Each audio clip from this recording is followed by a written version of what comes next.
Avec une force grandissante et un désir de justice, Sundiata se mit en marche pour libérer son peuple et affronter Sumoro Kante. Après des années d'exil, Sundiata Keita est enfin prêt à revendiquer son trône et à libérer le mandé du joug de Sumoro Kante. Il rassemble une coalition de rois et de guerriers pour affronter l'armée du tyran. Cette guerre, qui culmine avec la légendaire bataille de Kirina, marque le début d'un nouvel empire, l'Empire du Mali. L'armée de Sundiata avance vers le territoire de Sosso, déclenchant une série de batailles. Le premier choc a lieu à Negeboria. Sundiata affronte une division de l'armée de Sumoro et remporte une victoire décisive. Cette première victoire renforce la confiance de ses hommes et prouve que le tyran n'est pas invincible. Sumoro Kante, furieux, rassemble ses forces.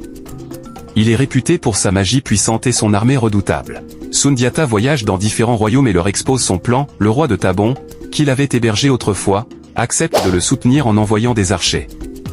Le roi de Domé à disposition des cavaliers experts. Le roi de Kita, d'abord hésitant, se joint à la coalition après avoir été témoin de la bravoure de Sundiata. Les princes du Mandé, dont Fakoli Doumbia, un ancien général de Sumoro ayant trahi ce dernier, rejoignent également la révolte. Selon la légende, Sumoro Kante possède un balafon mystique, instrument de musique, qui lui confère des pouvoirs surnaturels.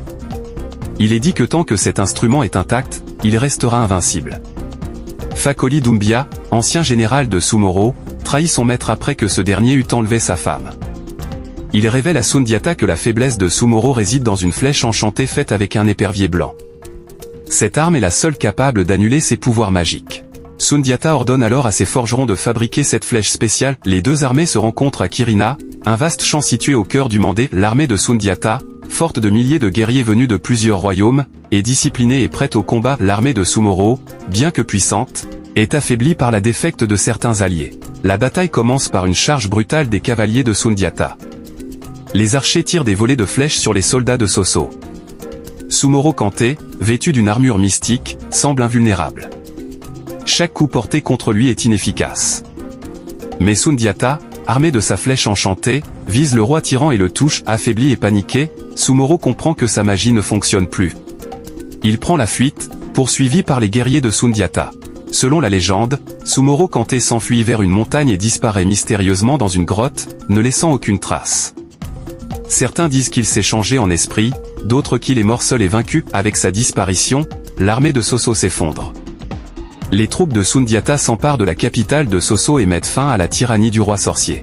Après la victoire de Kirina, Sundiata Keita devient le maître incontesté du Mandé et des territoires voisins. Il est proclamé Mansa, roi des rois, du Mandé, posant ainsi les bases de l'Empire du Mali, qui deviendra l'un des plus puissants et prospères d'Afrique. Il instaure une administration solide,